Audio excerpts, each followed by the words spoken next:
I've eaten over 200 of these pizza stuffed bao buns. Let's see if the microwave or the steamer is the best way to cook them.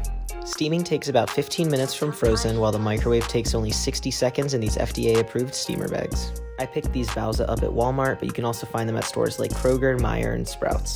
The steamer bao really surprised me. You can't even tell it was frozen beforehand. You could definitely serve these at a restaurant and no one would bat an eye.